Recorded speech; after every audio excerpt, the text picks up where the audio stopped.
Meus queridos irmãos, eu quero saudar a todos os alunos da Escola Bíblica, os alunos amantes da palavra. Eu quero saudar você de perto, de longe, com a paz do Senhor, e quero manifestar a minha alegria de ter você aqui conosco nesta aula para aprendermos junto. Quero agradecer a todos que já se inscreveu, que têm comentado, têm assistido às aulas. Olha, eu estou muito feliz, estou muito grato saber que tem você aqui juntos para aprendermos a palavra do Senhor. Ao Senhor Jesus seja honra, glória e louvor para sempre.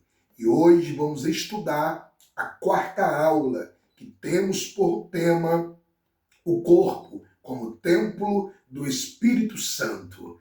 E eu quero agradecer a todos e peço que se inscreva, adicione o sininho e comente aqui embaixo.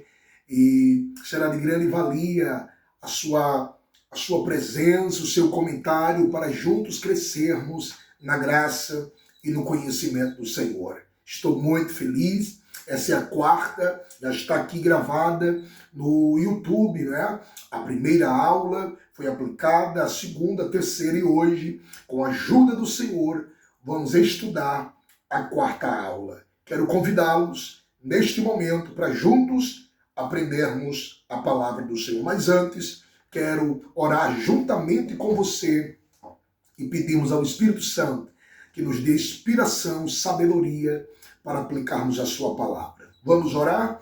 Querido Deus, graças te damos, te louvamos, exaltamos e glorificamos ao teu nome.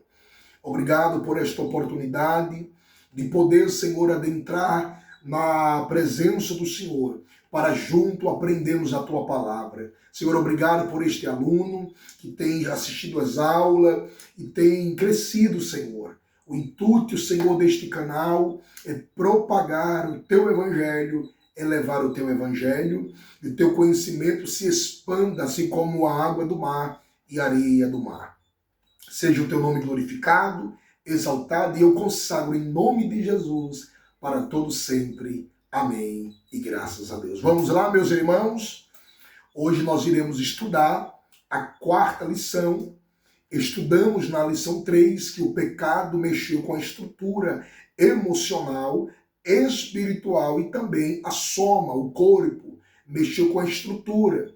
Quando o pecado veio pelo primeiro Adão, o último Adão, que é Cristo Jesus, trouxe redenção e trouxe transformação para as nossas vidas. Bendito seja o Senhor. E hoje nós iremos estudar sobre o corpo como templo do Espírito Santo. Quero lhe convidar, caros alunos, a pegar sua lição e vamos fazer a leitura do texto áureo que está em 1 Coríntios, capítulo 6, verso 19. Vamos lá?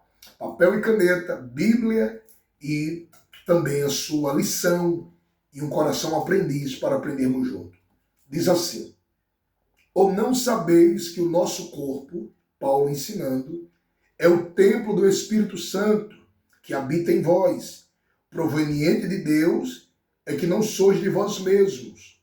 Verdade prática, Paulo está dizendo, na lição, melhor dizendo, ter consciência de que o nosso corpo é a habitação do Espírito Santo, faz toda a diferença na maneira como a possuímos. Vou levantar aqui a minha câmera um pouquinho. Isso. Amém? Então, Paulo está ensinando nesta lição que nós estamos começando agora sobre que o nosso corpo ele é templo do Espírito Santo. Paulo está ensinando à igreja de Coríntios que o corpo do ser humano ele é um templo. O templo é uma habitação de quem? Do Espírito Santo. E ter a consciência de que o nosso corpo ele é templo do Espírito Santo, isso faz toda a diferença. Então, nosso corpo, ele é uma morada do Espírito Santo. Espírito Santo. Ou seja, quem habita dentro de nós, ele é santo, é a pessoa bendita do Espírito Santo. Então, quando eu entendo que o meu corpo, ele é templo, isso me dá um entendimento melhor para me saber cuidar e também zelar e procurar usar o meu corpo para a glória do nome do Senhor. Introdução da lição de hoje. Vamos ler. Na lição anterior, vimos como o pecado afetou o corpo humano, trazendo sofrimento e morte, mas vimos também que a obra redentora de Cristo é poderosa para restaurar todas as coisas, o que inclui a redenção de nossa matéria corrompida, Romanos 8, 23, e nesta lição estudaremos a respeito do corpo como templo do Espírito Santo, enfatizando sua importância e necessidade de cuidado, principalmente quanto à santificação.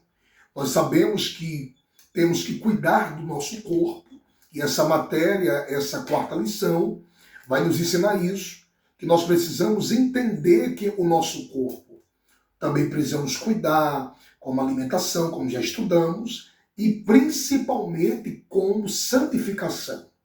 Porque o corpo de um servo do Senhor e confessor a Jesus é um corpo santo, é um corpo que precisa ter uma vida de santidade para agradarmos ao Senhor. Então, nós precisamos entender que um cristão lavado no sangue, comprado por Jesus, ele tem que ter uma vida de santificação. Já diz lá em Hebreus 14, 12, ou é 12, 14, ele diz, segui a paz com todos e a santificação, sem a qual ninguém verá o Senhor.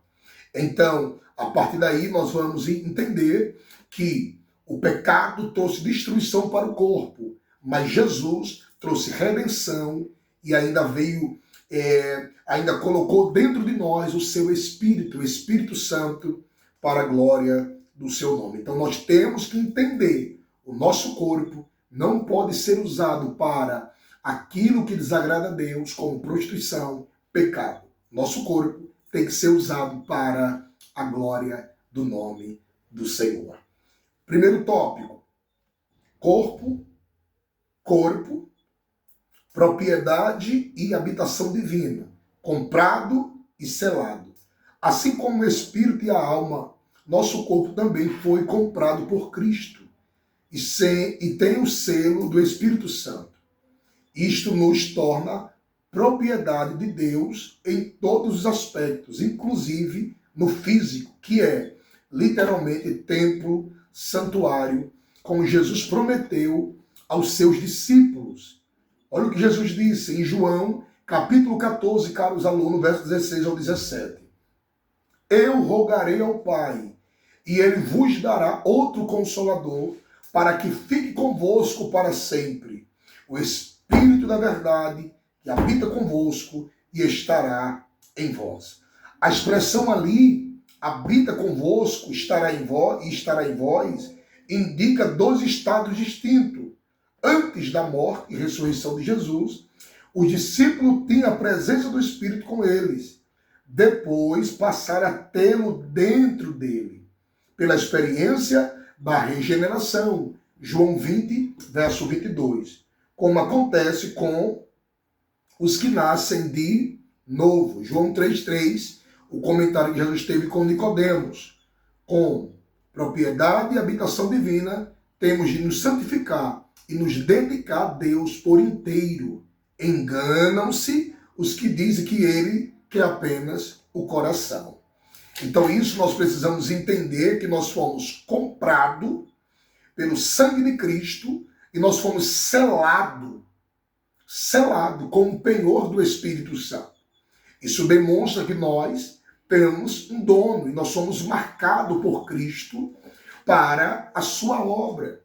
Então, entenda comigo que nós temos o selo, e eu quero ler com os irmãos em 1 Coríntios, capítulo 6, verso de número 20. A 1 Coríntios, primeiro livro de Coríntios, glória a Deus, aleluia, capítulo de número 6, verso 20. Paulo diz, porque foste comprado por um bom preço, glorificai, pois, a Deus no vosso corpo e no vosso espírito, os quais pertencem a Deus. Glória a Deus. Então Paulo está dizendo que nós fomos comprados, como diz aqui na lição. Com o quê? Comprado por um bom preço. Então esse bom preço, quem pagou foi Deus, enviando o seu Filho Jesus para morrer por mim e pelos seus pecados. Agora vamos para o livro de Efésios. Efésios, capítulo 1, verso de número 3. Olha o que é que Paulo, Efésios 1,7, melhor dizendo, Efésios 1,7. Em quem temos a redenção, pelo seu sangue, a remissão das ofensas, segundo as riquezas da sua graça.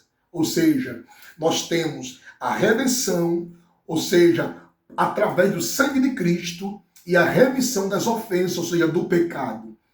Paulo diz lá em Coríntios que ele pagou pelo bom preço, e aqui ele também recapitula que nós temos a redenção pelo sangue de Cristo e também a remissão das ofensas. Então, nós somos comprados, selados pelo sangue de Cristo, a ponto de Jesus também dizer para o seu discípulo que ele ia rogar ao Pai e ele ia mandar o Consolador que ficaria conosco para sempre.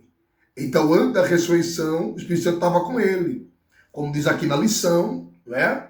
Aqui, preste atenção, a expressão habitar convosco estará em vós indica dois estados distintos. Antes da morte e ressurreição de Jesus, os discípulos ele tinham a presença do Espírito Santo. Olha que coisa forte. Depois passaram a ter dentro deles após a obra da regeneração, João 20, verso 22. Então a obra da regeneração é para alguém nascer de novo. Como Jesus falou para Nicodemos que necessário é nascer de novo. Então, nós precisamos entender que nós temos que santificar não apenas o corpo, a alma e o espírito, mas também o corpo. E engana-se, como diz aqui na lição, alguém que diz, Deus só quer o coração. Isso não é verdade. Porque se ele habita dentro, ele quer todo o nosso corpo e o nosso ser para a glória do seu nome. Então, no tópico 2, não sabeis vós, a pergunta retórica feita por Paulo aos Coríntios indica que, apesar de ensinados, faltava-lhe uma compreensão espiritual correta acerca da mordomia do corpo. O apóstolo faz semelhante indagação, por 4 vezes. 1 Coríntios 3,16. Os coríntios eram os imaturos e carnais, por isso havia tantos pecados entre eles. Discussões que visam negar a necessidade de santificação corpórea, são sinais de imaturidade e carnalidade, inclusive as relativas aos vestuários. Depois do pecado, Adão e Eva se cobriram com aventais de folha de figueira, Gênesis 3,7.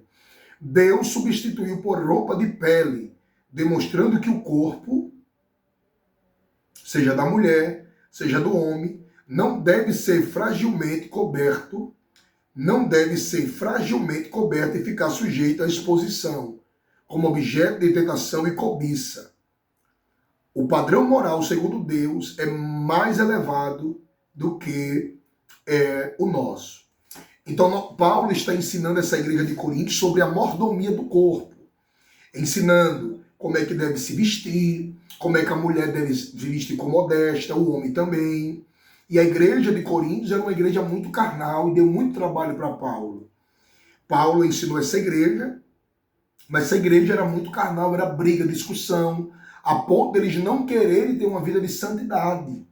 E Paulo está ensinando que não sabeis vós, porque eles não sabiam sobre essa questão. Era uma igreja carnal, era uma igreja que brigava, era uma igreja que tinha muitos grupos, e era uma igreja que era imatura e carnal. E os irmãos queriam fazer tudo de qualquer forma. Nós lembramos que quando Adão e Eva pecou, Deus vestiu de folhas de figueira. Mas depois Deus cobriu de peles. Amém? De peles demonstrando que o corpo, seja da mulher ou do homem, não deve ser coberto fragilmente, mas tem que guardar tudo, todo o corpo, para que esse corpo ele não seja um instrumento de carnalidade, de pecado e também, como diz aqui a lição, como de tentação e cobiça. Não. O corpo do homem, de Deus, tem que ser usado para a glória de Deus. E temos que usar o corpo com modéstia, como diz Paulo aqui, glória a Deus, em 1 Timóteo. Lhe convido a ler comigo aqui, 1 Timóteo, capítulo de número, aqui, 2,9. 1 Timóteo 2,9. Que, do mesmo modo, as mulheres se ataviem em traje honesto, com pudor e modesta, não com trança ou com ouro ou com pérola ou vestidos preciosos, mas como convém que a mulher que faz de profissão de servir a Deus com boas obras. Então Paulo está ensinando que a mulher tem que se vestir com moderação, modéstia. Amém? Ser honesta nos seus trajes, e ela tem que buscar honrar a quem? Ao Senhor. Então o padrão moral segundo Deus, ele é mais elevado do que o nosso. Nós estamos vivendo dias difíceis, depravação do corpo, glorificação do corpo, isso é pecado. E a igreja de Coríntios ali, o culto era antropocêntrico, era o homem no centro, era o homem aparecendo. Mas o culto tem que ser cristocêntrico, Cristo no meio, santificando e guardando. Então, nós precisamos entender que nós somos do Senhor e o nosso corpo, ele é templo e morada do Espírito Santo.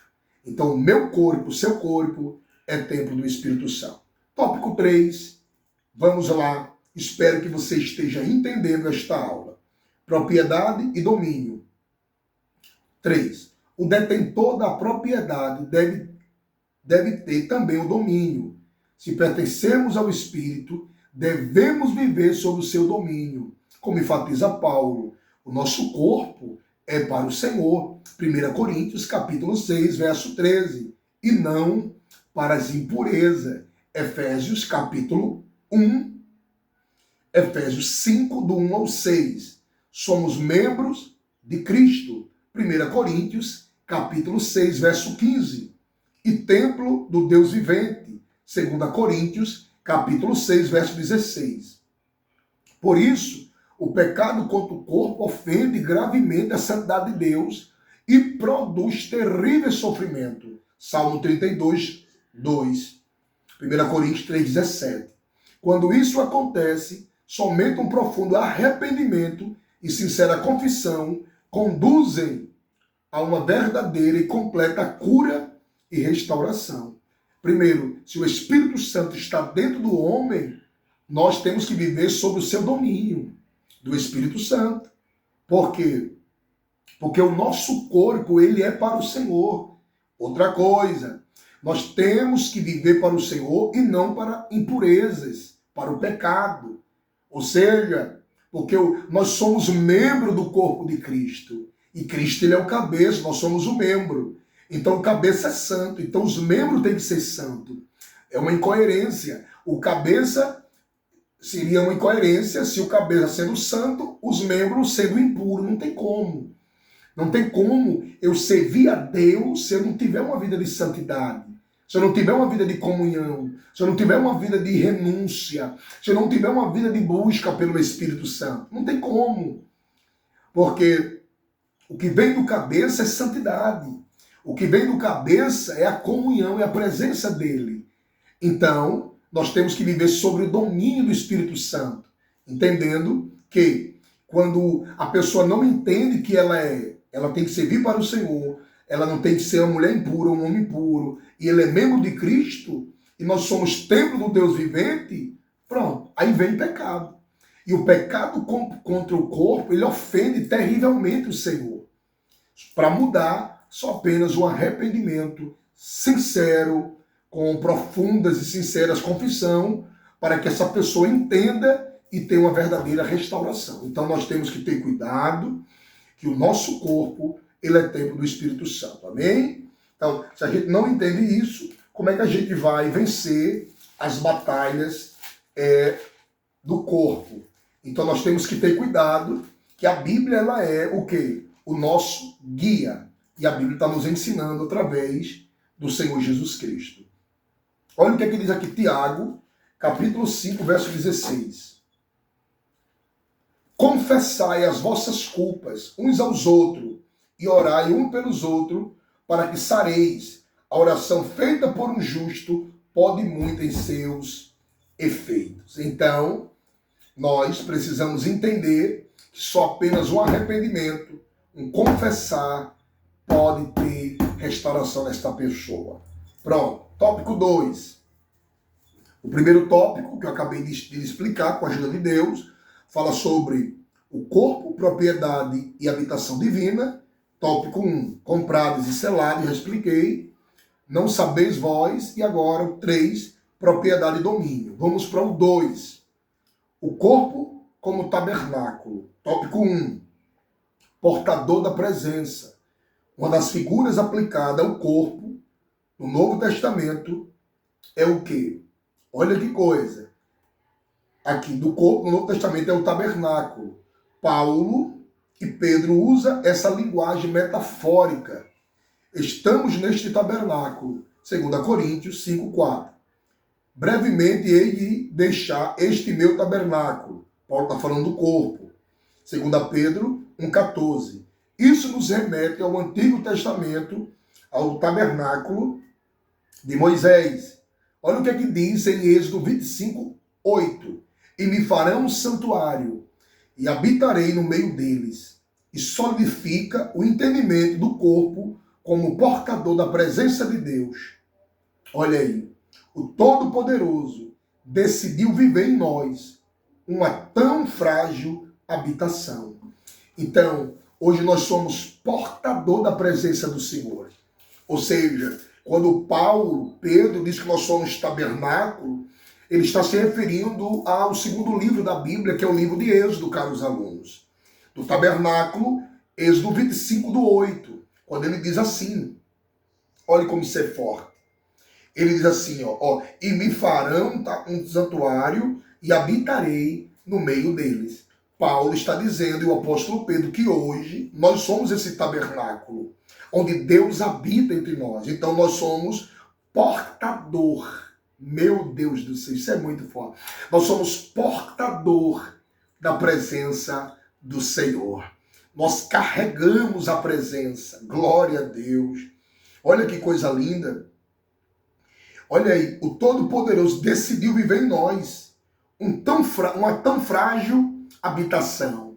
Ele está dentro de mim e de você, meus caros alunos, e os meus irmãos e minhas irmãs. Nós somos portadores da presença do Senhor. Glória a Deus por tudo isto. Amém? Então, a partir daí, o tabernáculo, agora, o tópico 2, é a tricotomia. A analogia do tabernáculo reforça também o aspecto tricotômico humano. A composição em 3 partes. Assim como a edificação feita no deserto, o tabernáculo compreendia o pátio, que é o espaço externo aberto. 2, o lugar santo. 3, o lugar santíssimo. Um espaço interno único, coberto, separado apenas por um véu. O que lembra a tênue divisão entre a alma e o espírito. Quando o tabernáculo foi levantado, a glória do Senhor encheu completamente. Glória! Assim é a presença do Espírito Santo na vida do crente. Enche-os em sua integridade, corpo, alma e espírito. Efésios 3:19, Efésios 5:18. Isso nos se torna ainda mais evidente nas gloriosas experiências pentecostal. Glória a Deus. Você vê que no tabernáculo existia 3 repartições. Primeiro, o pátio, que era o espaço externo aberto. Depois, o lugar santo. E o terceiro, o lugar santíssimo. Ou seja, olha, isso aqui é forte. Um espaço interno único, coberto, separado apenas por um véu. Então, perceba que dentro do ser humano tem a presença do Espírito Santo. Então o tabernáculo, ele tinha o átrio, o santo e o santo do santo, que separava era apenas um véu. Então, a presença do Espírito Santo na vida do crente, presta atenção, é para enchê-lo, para transbordar o corpo, a alma, encher esse crente de ser cheio integralmente da presença do Senhor. Não só no corpo, mas na alma e no espírito. Ou seja, e nós vemos essa evidência nas experiências pentecostal, onde Deus quer derramar, onde Deus quer transformar, onde Deus quer fazer algo sobrenatural. Então, meus irmãos, Deus está conosco no meio da batalha. E Ele quer nos encher, assim como no tabernáculo, lá em Êxodo 25, encheu a casa, Ele quer encher eu e você da presença dEle. Nós somos casa, nós somos morada para a glória e a honra do nome do Senhor Jesus Cristo. Amém? Então, a partir daí, já que entendemos que o tabernáculo e a tricotomia, né? Agora vamos ver um tabernáculo guiado, porque o tabernáculo ele andava. Você pode observar que o tabernáculo, né, é um tabernáculo guiado. Vamos lá. Outra lição espiritual que extraímos da metáfora do tabernáculo é a importância de ter a presença de Deus como guia permanente e eficaz em nossa vida. Se a nuvem do Senhor, que estava sobre o tabernáculo, se levantava, os filhos de Israel caminhavam, se não se levantava, permanecia no mesmo lugar. Êxodo 40, 36 ao 38. C. Sensível ao Espírito nos livra de decisões e movimentos errados em nosso viver diário. Êxodo 33, 15. É melhor seguir a nuvem, quer de dia e quer de noite. A gente vê que esse contexto de tabernáculo, o tabernáculo ele só se movimentava quando a nuvem dava sinais. A nuvem levantava, era para o povo andar. Mas se a nuvem ficava parada, ou seja, o povo não se movimentava. Então, o crente, como tabernáculo, ele tem que ser guiado pelo Espírito Santo. Ele tem que ser movido pelo Espírito Santo. E ele não pode fazer nada sem a direção do Espírito Santo, como lemos aqui na lição. E ser sensível ao Espírito Santo, olha que coisa forte, nos livra de decisões e movimentos errados em nosso viver diário. Então, se eu sou guiado pelo Espírito Santo, bendito seja o Senhor, eu tomarei decisões certas, farei as coisas certas, eu não serei guiado pela terra, por pessoas, pelo que disseram, não. Nós temos que ser guiados como tabernáculo pela nuvem, pelo Espírito do Senhor. E toda pessoa que é guiada pelo Espírito Santo, ela não toma decisões erradas. Deus o orienta, Deus lhe mostra e diz, é aqui. Agora basta a pessoa querer seguir ao Senhor. É melhor seguir a nuvem, quer de dia ou quer de noite. Números 9, 21. O povo só se movimentava por causa da nuvem do Senhor. Deixe a nuvem do Senhor lhe guiar. Deixe a nuvem do Senhor lhe mostrar o caminho. E você vai ver como é bom ser guiado pelo Senhor. Agora vamos para o tópico 3, finalizando. Tópico 3, cuidando do templo do Espírito. Tópico 1, primeira coisa, para mim cuidar do templo do Espírito Santo, na lição, eu tenho que fugir da prostituição. Eita! Eu vou até tomar um pouquinho de água, amém? Enquanto vocês estão aí procurando. Glória a Deus. Fugir da prostituição. Primeiro, o substantivo grego porneia, traduzido como prostituição em 1 Coríntios 6,18, tem um significado amplo, referindo à impureza ou à imoralidade sexual no sentido geral. Toda prática sexual fora do casamento está abarcada nesta expressão. Ao usar o verbo fugir, voz ativa, pleogor, fugir de ou para longe. Paulo aponta para necessidades de ações concretas que nos ponham a salvo dos terríveis malefícios das impurezas. O que vemos e como vemos determina se nosso corpo está cheio de luz ou de trevas. Além dos nefastos efeitos espirituais, os pecados sexuais produzem graves consequências físicas e mentais. A pornografia, por exemplo, tem se tornado um vício altamente destrutivo. O alerta divino é imperativo e radical. Qual é a ordem? 1 Tessalonicenses 5:22. Fugir. Olha aí. Então, a pessoa que quer cuidar do corpo, ela tem que pegar esse conselho. O que Paulo diz lá em 1 Coríntios, capítulo 6, verso 18. Paulo está dizendo, fugir da prostituição, porneia, impureza. Toda relação sexual fora do casamento é porneia. E a porneia, ela é prostituição.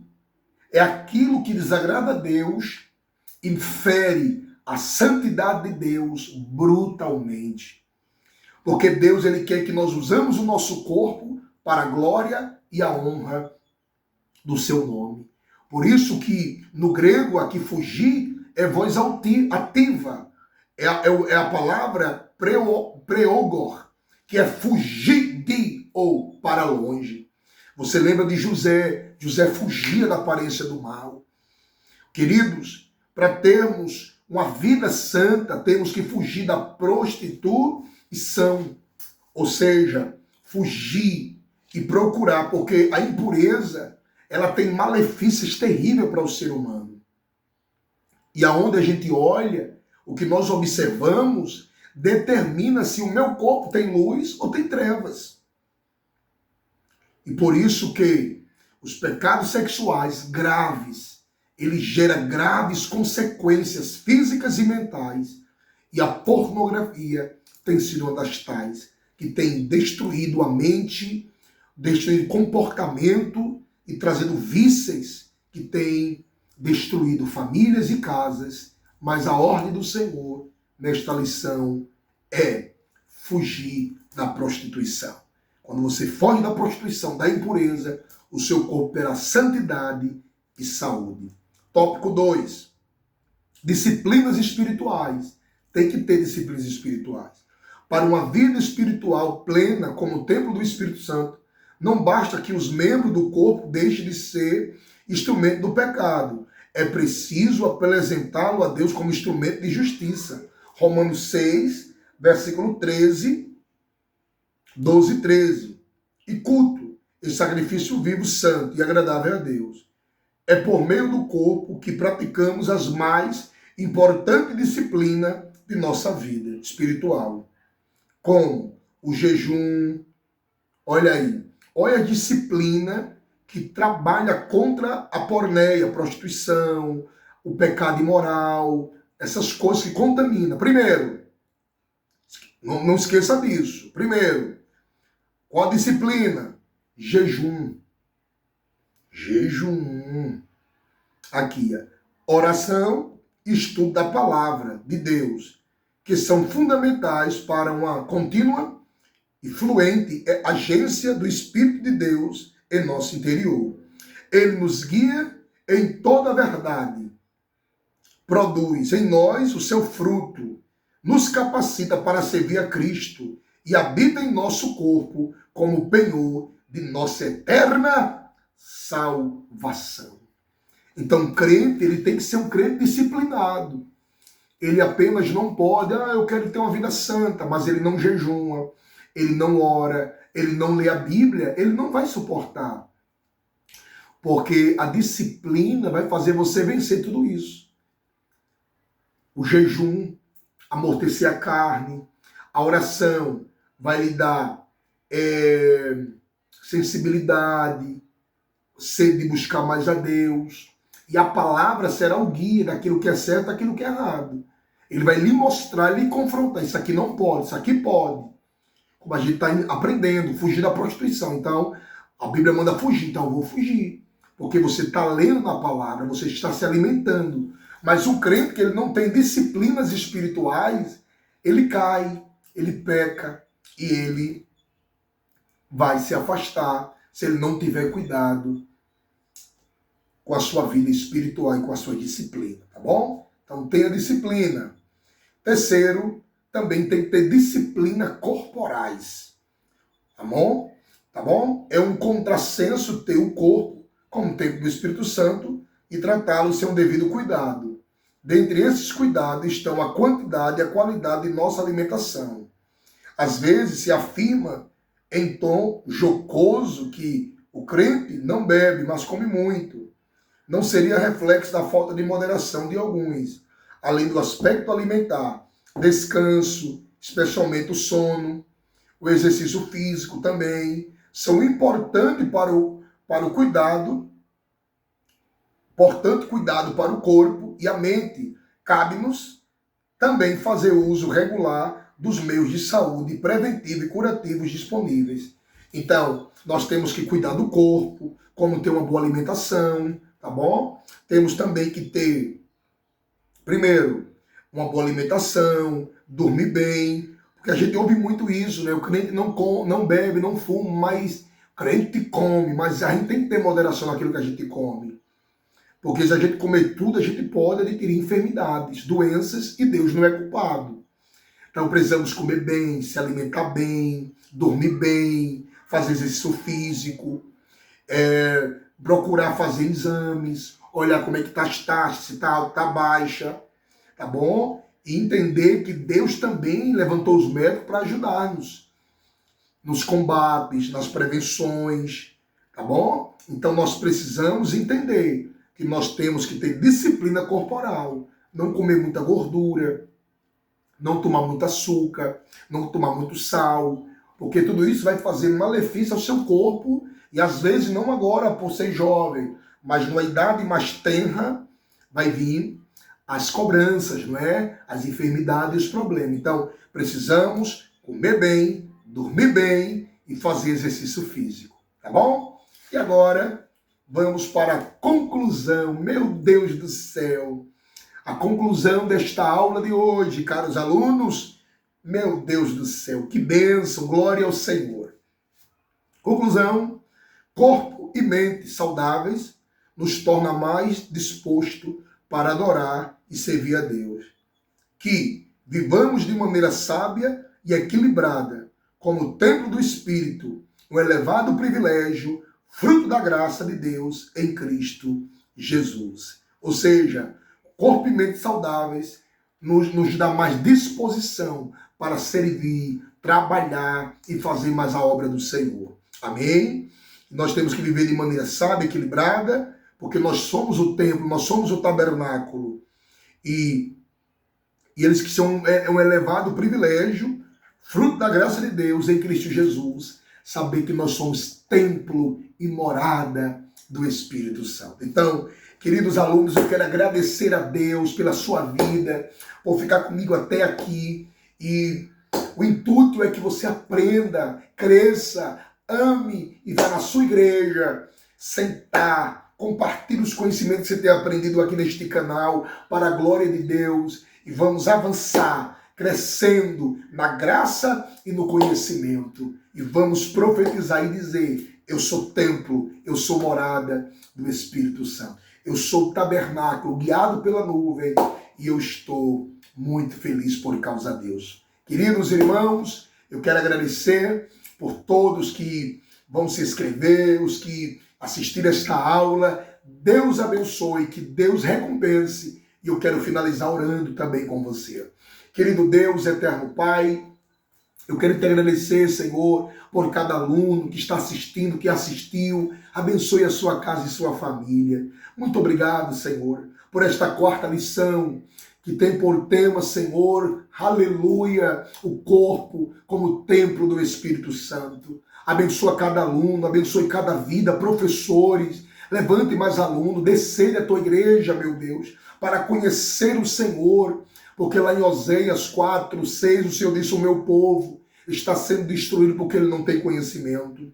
Mas no capítulo 6, no verso 3, o Senhor disse: sigamos e prossigamos em seguir ao Senhor. Muito obrigado, Senhor, que nós vemos ser a geração que vemos seguir, prosseguir em te conhecer. Nos dá sede, alegria para amar ao Senhor e amar sua palavra. Pai querido e amado, abençoa teu povo em nossas vidas, abençoa também minha vida, as nossas vidas, Senhor, como servos do Senhor, e toda a honra, toda a glória é para o Senhor. Assim te oro e agradeço em nome de Jesus. Amém. E graças a Deus. Deus, meus irmãos, Deus abençoe você, sua casa, sua família. E um abraço deste pequeno servo, pastor Daniel Lima, pastor por graça e misericórdia da Igreja Evangélica Santuário Canaã, em Maceió, Alagoas, no bairro do Jacintinho. Deus abençoe, fique na paz, até a próxima!